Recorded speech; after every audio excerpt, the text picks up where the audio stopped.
Desenvolvimento de novos fármacos, as novas proteínas, toda a capacidade que até modelos computacionalmente pesados como as LLMs, que agora muito se vê, esta computação avançada vem potenciar grandes descobertas. Toda a gente está a tentar treinar modelos e a tentar fazer inferência, esquecem-se da parte em que aquilo consome mesmo muita energia e tem uma pegada carbónica muito grande. Temos conseguido fazer a reciclagem das máquinas, onde já não utilizamos umas máquinas e enviamos para abate.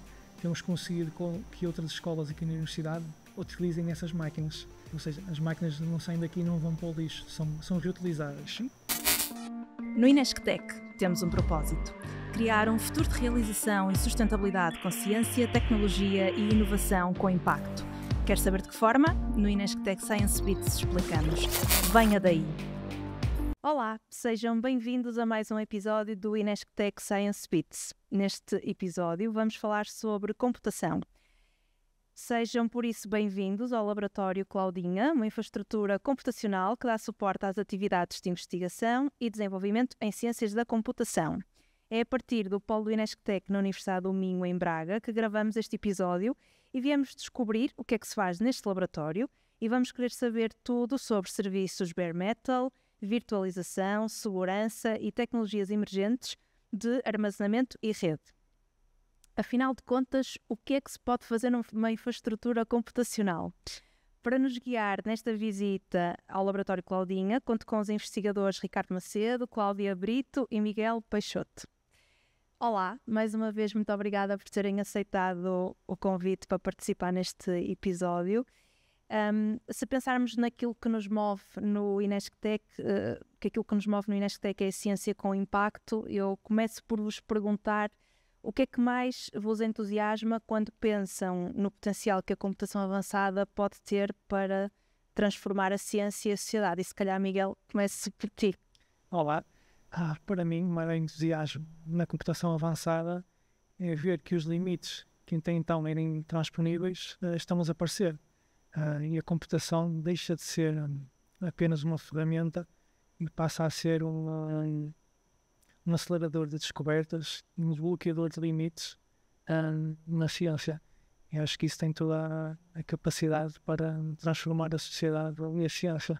E para dar resposta a vários desafios que depois mais à frente vamos explorar. Mas não sei, Ricardo, Cláudia, se querem acrescentar alguma ideia. Pronto, essencialmente acho que eu concordo com tudo o que o Miguel estava a dizer, porque já tivemos vários casos, mais recente, por exemplo, ou no caso do Covid, infraestruturas de computação avançada foram usadas para a descoberta de novos fármacos, inclusive novas variantes de vacinas, para conseguir determinar como eficientemente combater, ou seja, a computação avançada pode ser verdadeiramente usada para a sociedade. Do nosso lado, aqui no Laboratório Claudinha, nós vemos o outro lado que o pessoal não costuma ver, que é a sociedade vai ver uma aplicabilidade direta, nós estamos a tentar otimizar a infraestrutura ao qual estas descobertas são feitas para poder ser o mais rápido possível para chegar o mais rápido também à sociedade. Bem, concordo com o que foi dito, sim, sem dúvida, e também pegando um bocado pelo meu background, pela questão da parte da saúde, os avanços que a computação avançada nos permite fazer, o desenvolvimento de novos fármacos, as novas proteínas, toda a capacidade que até modelos computacionalmente pesados como as LLMs, que agora muito se vê, esta computação avançada vem potenciar grandes descobertas e tem-se visto aqui o diagnóstico precoce de novas doenças e tudo mais, e acho que é extremamente importante para a sociedade e o impacto que isto pode realmente ter na sociedade no futuro e mesmo agora. Acho que é extremamente impactante, sem dúvida, e sim, realmente as Claudinhas têm sido o nosso foco e a nossa base para prototipagem de várias coisas para essa própria descoberta. Eu vou agarrar nisso que acabaste de dizer, Cláudia, da prototipagem, porque estamos a falar de uma infraestrutura computacional que dá suporte à investigação e desenvolvimento, como vocês disseram, e muito do equipamento que aqui existe é usado precisamente para o desenvolvimento de protótipos de software. E aquilo que eu te quero perguntar, Cláudia, é que protótipos são estes e a que tipo de desafios científicos, no caso na saúde, mas noutras áreas, é que estes protótipos dão resposta? Atualmente, as codinhas são utilizadas pelo nosso grupo de investigação, que é um grupo bem grande, e existe também aqui muitos projetos de investigação. Projetos de investigação que estão associados a projetos europeus, projetos nacionais e assim, e todo este desenvolvimento do produto, do protótipo e a solução é feita nestes servidores. Estes servidores servem de base e têm hardware suficiente para nós conseguirmos desenvolver software que é possível de ser testado, validado, com vários tipos de use cases.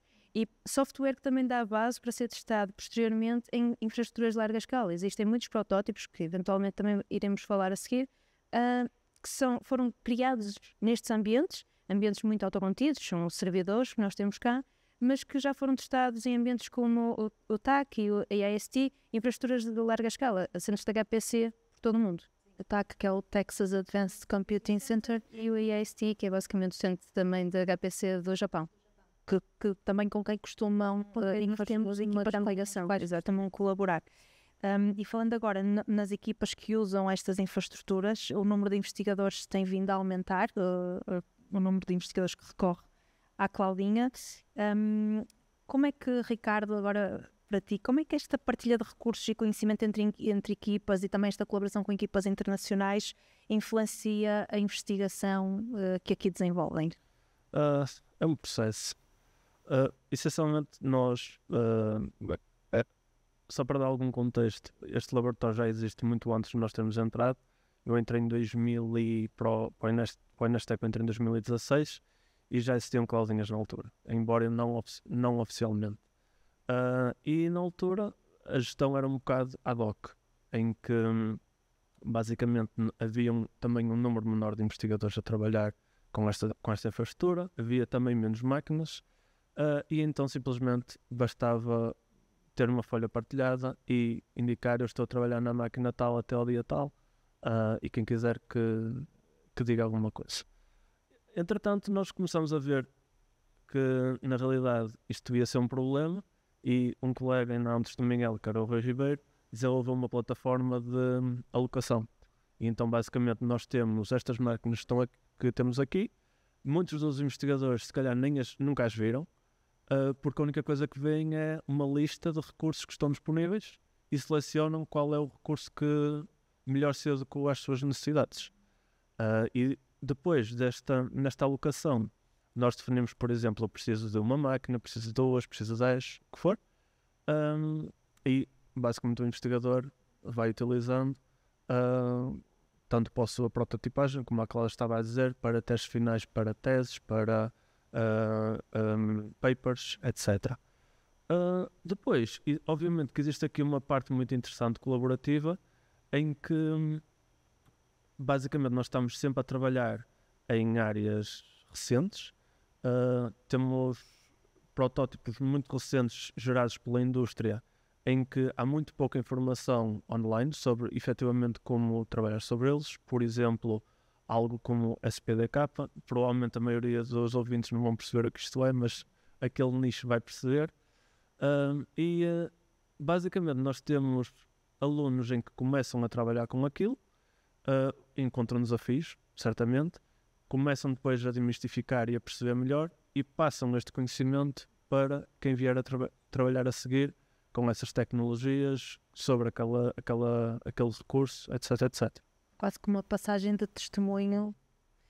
E eu entrando agora especificamente nas áreas que trabalham, já fomos falando aqui, dando alguns exemplos, mas a Claudinha dá apoio em múltiplas áreas dentro das ciências da computação. Portanto, eu vou dar aqui alguns exemplos: sistemas distribuídos e operativos, sistemas de armazenamento e bases de dados, privacidade e segurança, blockchain, internet das coisas, bioinformática, computação sustentável. Pronto, só para dar aqui alguns exemplos. Do vosso trabalho do dia-a-dia, quais é que consideram ser os desafios mais prementes nestas áreas e do trabalho que desenvolvem também com os estudantes? E como é que, com os recursos que aqui têm disponíveis, conseguem ultrapassar e dar resposta? Sim, acho que essas áreas também estão algo relacionadas com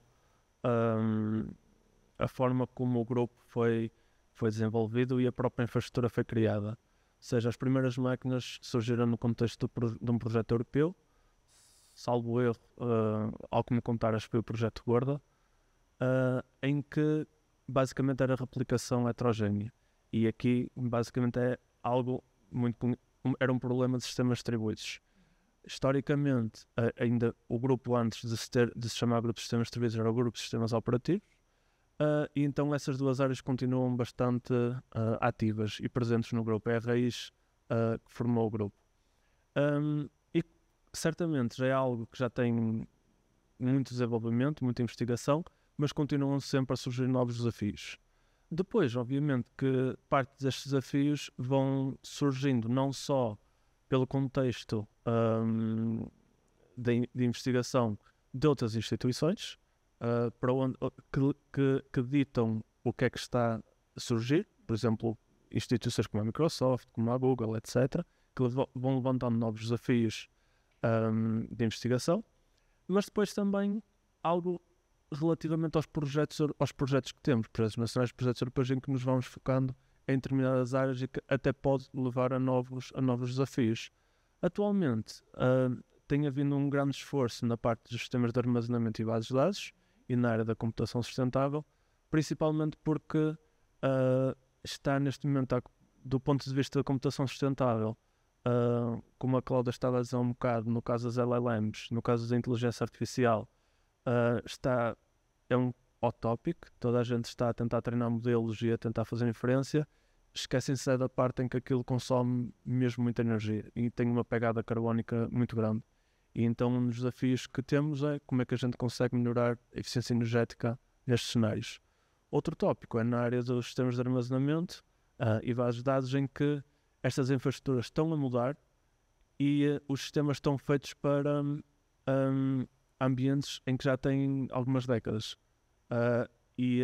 Perdemos, quando surgem novos recursos, perdemos desempenho, perdemos sentido de maximização da utilização dos recursos, e então a ideia é como é que a gente consegue redesenhar estas técnicas que estavam feitas para estas condições, para estes novos equipamentos que estão a surgir. Cláudia, não sei se queres acrescentar. Posso acrescentar, e pegando também um bocado mais pela história de como é que isto também foi criado. Ao longo dos anos, muitos projetos foram surgindo, a necessidade crescente de novo hardware e também novas soluções também para a parte da privacidade dos dados, formas alternativas de garantirmos a privacidade dos dados e a segurança de sistemas e tudo mais. E foi também a partir daí, destes vários projetos, nomeadamente o Safe Cloud, que começámos a ter outro tipo de tecnologias, como o Trusted Execution Environments e afins, e este mini laboratório permitiu-nos criar estes protótipos para esses problemas que estavam a surgir.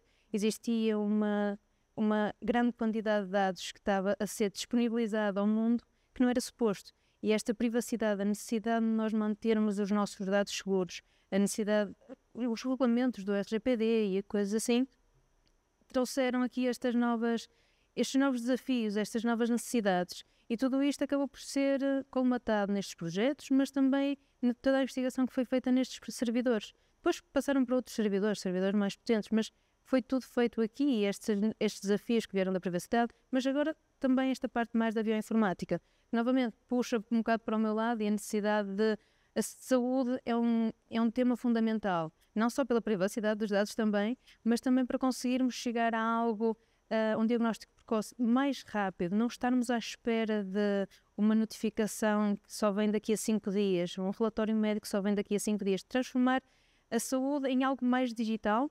E são desafios prementes que nós vivemos na sociedade, mas também em termos computacionais. Em termos computacionais existe realmente um peso gigante que vem a partir destes modelos que nós estamos a treinar, esta necessidade de conseguirmos distribuir, alia-se também a parte de sistemas distribuídos, que nós não queremos só treinar estes modelos numa só máquina, temos 100 e tal cloudinhas, porque não utilizar estas máquinas para fazermos este treino mais distribuído? A parte da descentralização que também vem pela parte de blockchain e tudo mais, tudo isto foram desafios que nos vão aparecendo ao longo do tempo, desde 2016 para a frente. Eu também só entrei em 2018 e estes temas já estavam aqui cientes e eram bastante evidentes.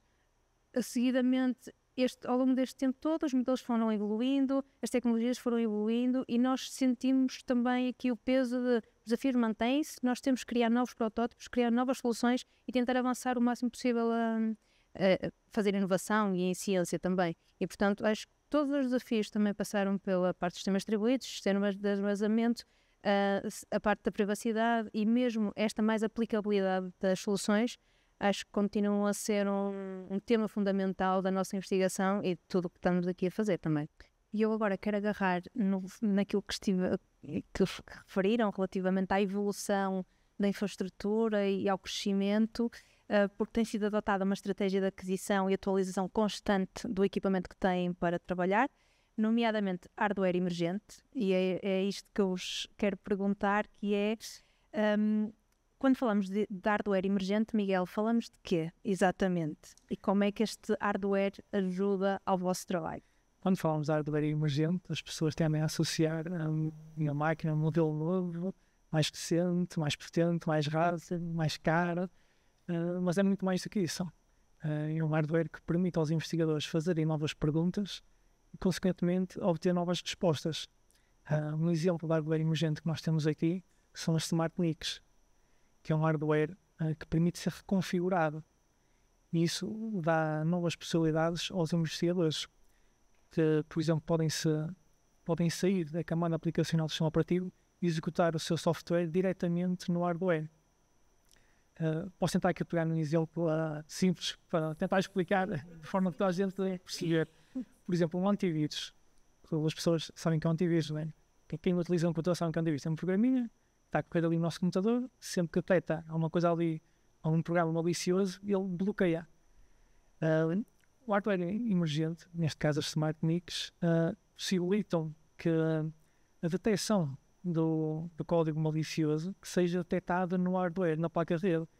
E se for bloqueado aí, nessa fase, quando estamos a receber esse código pela internet, esse código malicioso não chega sequer a entrar no disco do nosso computador. É bloqueado logo à entrada do computador. E este hardware, esta característica, dá outra flexibilidade e introduz aqui uma nova abordagem de olhar para os problemas. E além disso, falamos de equipamentos que estamos ao nível de outras infraestruturas consideradas de topo até em termos de indústria, não é? de empresas, não é? Sim, e pegando um bocado do que o Miguel estava a dizer, há outros tipos, ou seja, não só ao nível da rede, mas também ao nível do armazenamento, ao nível da computação, e a nossa estratégia de aquisição de equipamento e atualização de infraestrutura tem sido efetivamente nessa direção. Ou seja, nós, do ponto de vista de investigação, nós estamos, o nosso grupo, assim como ainda outros grupos ao nível do INESC, nós estamos a competir contra colossos como a Microsoft, a Google, instituições de topo como a CMU, a UT Austin, a Imperial College, por aí fora. E enquanto a Microsoft e essas empresas de topo têm muito capital para conseguir redefinir o que estas infraestruturas vão ser, e para começar simplesmente podem gastar vários milhões ou milhares de milhões em tentativas, e estas instituições como a CMU e o UT Austin têm acesso privilegiado a estas infraestruturas por causa de serem instituições de excelência. Nós temos de tentar seguir uma abordagem híbrida, em que se calhar podemos começar primeiro em vez de adquirir 1 milhão destes dispositivos, vamos adquirir um e perceber que problemas é que conseguimos resolver e de que forma é que é genérico o suficiente para se transcrever a outras soluções. E isto ajuda-nos a ter alguma, a sermos também competitivos e a conseguir excelentes resultados de investigação. Por exemplo, mais recentemente conseguimos um resultado em que foi uma publicação numa das melhores conferências de bases de dados, em que utilizou precisamente hardware deste tipo, em que era basicamente um disco, em que, em vez de ser como os tradicionais discos que entram num determinado barramento PCIe, o que é que isto quer dizer? Em que, basicamente, é algo em que os vários CPUs conseguem aceder. Nós agora temos um disco muito mais especializado, em que parece quase uma memória, vai caber no barramento de memória, só que vai ter muito mais desempenho do que um destes discos. E a observação neste artigo foi que O interessante é que toda a gente está a usar vem estes novos equipamentos e vamos usar, lá está, as técnicas que já foram aplicadas e conseguimos logo significativamente melhorar o desempenho. Só que, lá está, não existe um almoço gratuito, certo? Ou seja, existe sempre um revés. E então nós encontramos o revés em que havia alguns problemas sobre certas condições e que se usássemos devidamente ainda conseguíamos 10 vezes mais desempenho. E são esses, por exemplo, os casos. Depois pegamos, lá está, nestes protótipos em que já foram validados sobre destes equipamentos e perceber como é que agora se transcreve para uma infraestrutura que efetivamente corre nestes serviços a uma escala muito grande. Ou se calhar podemos deixar o nome do artigo para quem quiser consultar e ter acesso ao vosso trabalho. Basicamente é o Kaggle, em que foi publicado na VLDB 2025 deste ano. Para além desse resultado, há mais algum resultado de protótipo que queiram destacar projeto? Sim, lá está, se calhar há uns primeiros protótipos mais laboratoriais, por bem dizer, ou seja, o Kaggle foi um exemplo. Recentemente também tivemos um protótipo foi o LazyFS, em que basicamente desenvolvemos um sistema de ficheiros em que tinha amnésia. O que é que isto quer dizer? Basicamente há vários sistemas, que são as bases de dados, em que seguem um modelo muito otimista, em que não acontecem falhas, ok? E basicamente o que nós fizemos foi, e se eu tiver a absorver os dados, mas de repente eu desligar, apagar, o que é que pode acontecer? Ou seja, idealmente a base de dados tinha de estar feita para nunca se perderem dados. E o que nós conseguimos provar era que existiam imensas bases de dados que isto de facto acontecia. E estamos a falar de bases de dados em que guardam informação bancária, guardam informação de saúde, guardam muita coisa. O interessante é que este protótipo foi desenvolvido nestas máquinas que estão a ver atrás, foi testado nestas máquinas, mas já existem várias empresas a começar a adotá-lo e a aplicar nas suas infraestruturas ainda maiores para verificar que de facto esses problemas não vão acontecer nos sistemas que estão a desenvolver. Depois, houve protótipos em que começaram aqui, por exemplo, no contexto de um projeto que foi o Big HPC, que foi em parceria com a UT Austin e com o TAC, e o objetivo era perceber de que forma é que os sistemas de ficheiro em supercomputadores tinham diversos desafios ao nível de um grande volume de pedidos de I/O, como de metadados, e basicamente o nosso objetivo era como é que eu consigo melhorar estes sistemas sem afetar quer o sistema original, quer os utilizadores que o estão a usar. E então nós começamos a desenvolver os vários protótipos, que foram 4 ou 5, salvo erro, nestas máquinas. Começámos a testar só com uma máquina, começámos a ir para várias máquinas, até que o protótipo estava robusto o suficiente para começar a testar nessas infraestruturas com centenas ou milhares de nós.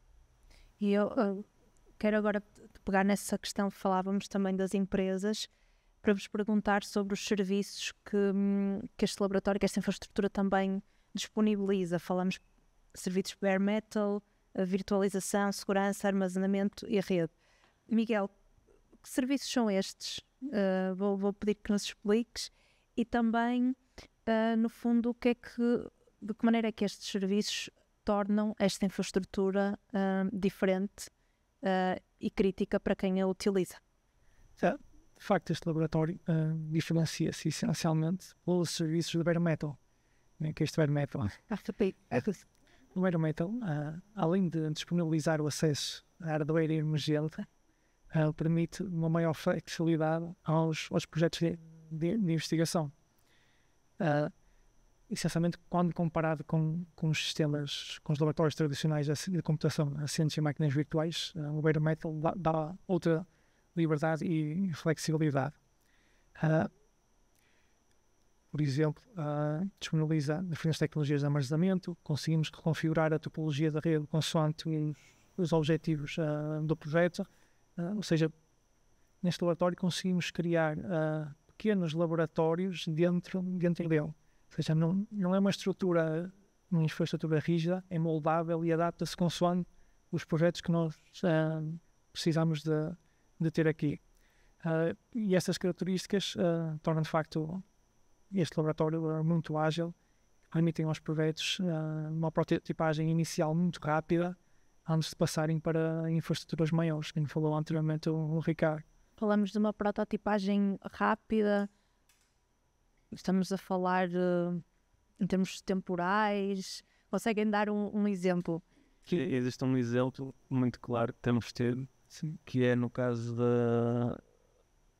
dos protótipos de eficiência energética. Exatamente. Em que basicamente nós temos estas máquinas aqui em que podemos fazer tudo, bem dizer, e temos, por exemplo, um Deucalion, em que temos muitos utilizadores, uma infraestrutura crítica, apoiada pelo Estado, apoiada por dinheiro dos contribuintes, e os administradores do sistema, obviamente, que não vão deixar de poder fazer tudo. E então há certas operações em que simplesmente os utilizadores não têm acesso, ok? E isto chama-se, por exemplo, acesso privilegiado. E há certos comandos em que, mesmo que não sejam maliciosos, precisam destes privilégios. Por exemplo, no caso em que nós temos feito, é simplesmente monitorizar consumo energético, controlar a frequência a que os processadores trabalham, e isto, lá está, são instruções que não deveriam ser visualizadas e suportadas para o utilizador comum, mas que se calhar por quem sabe o que está a fazer, ou pela equipa de uma infraestrutura dessas, poderia ser. Lá está, aqui as colinhas dão-nos essa vantagem em que não precisamos de esbarrar contra essa fronteira inicial, e que é mesmo desafiante, porque lá está, há regras impostas, há protocolos que eles têm de seguir, e isto ajuda-nos a conseguir desenvolver muito mais rapidamente. E não só desenvolver, como encontrar formas de chegar ao mesmo resultado através de técnicas que já sejam possíveis, já façam parte da checklist das ações que os utilizadores podem executar noutras infraestruturas de maior dimensão que têm outra responsabilidade. Já agora também adiciono a questão da prototipagem rápida, também vem muito pela questão de nós, sendo um grupo de investigação, temos muitos alunos de mestrado, teses que têm de ser feitas em menos de um ano. E, portanto, termos acesso a um laboratório que nos consiga dar a capacidade para desenvolvermos e testarmos e validarmos, pelo menos este protótipo que tem de ser desenvolvido naqueles 2-3 meses, é sempre uma mais-valia. Esta parte da eficiência energética são protótipos de teses de mestrado que depois começam a avançar cada vez mais para estes centros de computação avançada. Da mesma forma como outros protótipos foram testados e estes artigos também foram falados, são coisas pequenas que começam numa tese de mestrado, tem que ser mesmo uma prototipagem feita em 2-3 meses, que as coisas têm que realmente estar feitas, serem validadas, e só depois é que, posteriormente, temos um outro tipo de validação e tudo mais. Mas teses de mestrado, os alunos têm acesso a esta infraestrutura, conseguem recorrer às coisas deles e realmente não precisam utilizar os próprios computadores, que é aquelas coisas que vêm sempre de, ok, mas eu vou correr isto onde? Onde é que eu vou realmente testar isto? Eu não consigo testar isto no meu computador, eu vou dar cabo do meu disco, eu vou dar cabo do meu... E essas coisas assim acabam por ser uma mais-valia para nós, e também a capacidade de nós podermos dar esta infraestrutura para o desenvolvimento rápido da investigação. Sim, são à parte, nestes protótipos há diferentes níveis de protótipos, certo? Neste caso é uma prova de conceito. Só basicamente a mostrar que aquele caminho é viável ou não é. Para as coisas vão avançando, vão evoluindo e vamos conseguindo criar realmente sistemas robustos em que conseguimos utilizá-los. Lá está, o exemplo do LazyFS está a ser utilizado na indústria propriamente. E começou aqui, foi um protótipo pequenino, as coisas começaram a evoluir e, portanto, acho que é sempre uma mais-valia. Questão de como é que fomos crescendo e tudo mais, e dar este acesso também aos alunos para testarem outras infraestruturas que não o próprio computador. Falaram aqui agora várias vezes na questão dos consumos energéticos, da eficiência, portanto eu queria retomar a questão da computação sustentável, que o Ricardo falava no início, para vos perguntar que estratégias é que têm adotado neste caminho de sustentabilidade e para responder aos desafios energéticos que a computação vai colocando. Temos adotado várias estratégias. A primeira é sempre que temos a possibilidade de fazer uma atualização da infraestrutura, temos o cuidado de adquirir máquinas que tenham uma boa certificação energética.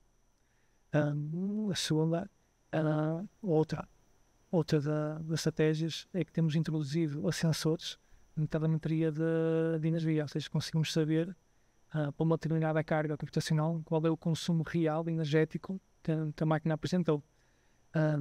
Depois temos outras mais globais, como por exemplo temos conseguido fazer a reciclagem das máquinas, quando já não utilizamos umas máquinas e enviamos para abate, temos conseguido que outras escolas aqui na universidade utilizem essas máquinas. Fazem uma pequena atualização à máquina e utilizam mais, ou seja, as máquinas não saem daqui e não vão para o lixo, são reutilizadas. Depois temos também, e mais recentemente, adotado uma estratégia que é a implementação de um sistema de filas, ou seja, em vez de alocarmos uma máquina 100% do tempo a um investigador, em alguns casos o utilizador não está a utilizar 24 horas por dia aquela máquina, o utilizador submete a sua carga, o seu trabalho num sistema de filas, que depois, havendo disponibilidade de recursos, essa carga vai ser executada. Ainda é recente, ainda não conseguimos ter todos os casos de uso nesse sistema, nunca vamos conseguir ter todos, mas por causa da flexibilidade. Precisamente por causa da flexibilidade, mas estamos a iniciar os primeiros passos, já temos alguns utilizadores e acho que nos próximos tempos vamos conseguir aumentar ainda mais o número de utilizadores. E isso permite-nos outra coisa, que é sempre que adquirimos uma máquina nova, conseguimos retirar duas. Uma máquina mais eficiente do que duas das que já estavam, isto sem comprometer as máquinas disponíveis para todo o grupo. E acho que todas estas estratégias em conjunto permitem-nos de facto reduzir a nossa pegada carbónica. Sim, e depois temos uma outra vertente que é a parte mais de investigação que temos vindo a desenvolver. Em particular eu e a Cláudia temos vindo a trabalhar nisto já há algum tempo. E essencialmente, em vez de estar só focados no desempenho, começámos a olhar para isto. O primeiro desafio era simplesmente como é que medimos energia, ou seja, como é que eu consigo quantificar que eu tenho o meu modelo de inteligência artificial, quero treiná-lo, treinei-o, quanto é que ele consumiu de energia, será que ele poderia ter consumido menos? Existe algum gargalo no desempenho que me está a sobrecarregar ou a levar a mais consumo energético ao que necessário? Depois o outro desafio é, lá está, pegando no treino de modelos, os modelos muitas vezes eles não conseguem sempre aproveitar ao máximo os recursos, vai haver sempre um recurso que vai ser o delimitador de todo o desempenho do treino. Então o que é que isso significa? Significa que se calhar eu não preciso de ser tão rápido quanto possível, ou seja, por exemplo, se o meu disco, que é onde eu tenho o meu dataset, for o gargalo, significa que eu posso ter GPUs muito caras, recursos muito caros, muito eficientes também, a tentar fazer o máximo de a computação mais rápida possível. Ao fazer isso, significa que vamos ter uma espécie de para-arranca, ou seja, em que enquanto eu vou estar ali muito tempo à espera, até que eu tenha os dados todos. Quando eu estiver, vou fazer uma corrida para ter isto o mais rápido possível. Mas ao fazermos isto, basicamente estamos a ter muita inutilização dos recursos e estamos a consumir demasiada energia, porque quanto mais rápido a processar, mais eu vou consumir. Então uma estratégia que nós pensamos é, se isto vai acontecer inevitavelmente, por que não simplesmente atrasar também a computação, de modo a diluir o tempo que eu vou ter que esperar até à próxima fase, em que simplesmente posso esperar até que os dados da próxima fase estejam lá. E então basicamente conseguimos ter poupanças de energia até 40% ou mais, ok? E isto é do ponto de vista da investigação, e agora estamos a tentar virar isto para o ponto prático, em que é, obviamente que como instituição de investigação é sempre apresentar resultados, tentar ter artigos cá fora para gerar impacto e gerar a adoção das nossas ideias, mas para além disso é agora pegar nestes protótipos e aplicá-los efetivamente nas infraestruturas da casa, para também conseguirmos alavancar da investigação que já estamos a fazer. Pegando agora, ou falando agora do futuro, e com esse trabalho que estão a desenvolver e que esperam então poder alavancar o vosso trabalho de investigação, Cláudia, se olharmos para o futuro da investigação, como é que nós vemos este laboratório? O que é que podemos esperar deste laboratório? O que é que vocês esperam? Como o Ricardo já foi levantando aqui um bocadinho e dando aqui algumas pistas, o que é que esperam poder vir a fazer? Neste momento, nós já temos uma boa base para o que vem a seguir. As estratégias que o Miguel estava a falar também, e esta parte de investigação, aliada à parte da investigação que o Miguel também referiu, permitem-nos criar quase como se fosse, utilizando uma expressão, um mini Deucalion. Portanto, uma base para a computação avançada, um ambiente controlado, mas onde conseguimos desenvolver, criar cada vez mais e depois colocar para o mundo. Colocar para o mundo, seja ele a infraestrutura larga escala como o Deucalion, ou mesmo os outros centros da HPC como o TAC, nos Estados Unidos. Performance Computing. Sim, desculpa. Sim, são os supercomputadores de agora. Exato. Os grandes supercomputadores de agora também. E a nossa ligação, as colaborações que temos com o Japão, com os Estados Unidos, com Singapura, Taiwan e afins, permitem-nos também ver as escolinhas quase como se fosse um ambiente em que nós podemos desenvolver, podemos crescer a partir daqui, criar estas provas de conceito, mas também os protótipos, e transformá-lo em algo mais. A partir daqui, e tendo já isto por base, temos que olhar também um bocado para o futuro, para o que é que está acontecendo no mundo, e muito este tópico das LLMs, os grandes modelos de linguagem, como é que nós podemos correr isto em infraestruturas que se calhar não são iguais a um supercomputador, mas conseguimos torná-las eficientes, conseguimos melhorar, conseguimos realmente criar soluções práticas que possam ser depois alavancadas pelos utilizadores fora. E acho que neste momento o objetivo principal do nosso lado é vermos isto a crescer, é vermos, conseguirmos criar ambientes semelhantes, ambientes controlados, com hardware emergente, que nos permita explorar novas linhas de investigação, criar mesmo novas linhas de investigação, quiçá, ver esta parte de eficiência energética como um ponto em que temos realmente de seguir e temos de evoluir imenso e criar estas bases, ir continuamente melhorando e a partir daí colocar estes produtos quase cá fora, estes protótipos, levá-los às outras instituições de investigação e colaborarmos com elas, tentarmos melhorar e a partir daí simplesmente crescermos. Há mais alguma ideia que queiram acrescentar? Este laboratório se caracteriza mais pela flexibilidade e pela rápida prototipagem.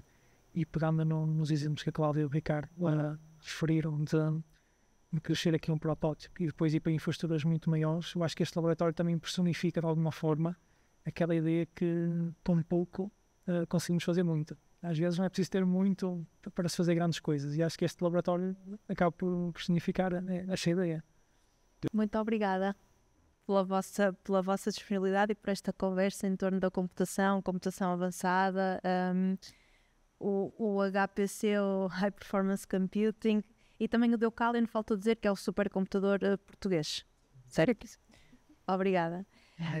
Hoje ficamos a conhecer o Claudinha. Voltamos no próximo episódio a partir de mais uma infraestrutura de investigação e desenvolvimento do INESC-TEC. Até lá! O INESC-TEC Science Bits é um podcast coordenado pelo INESC-TEC e produzido em colaboração com a Engenharia Rádio.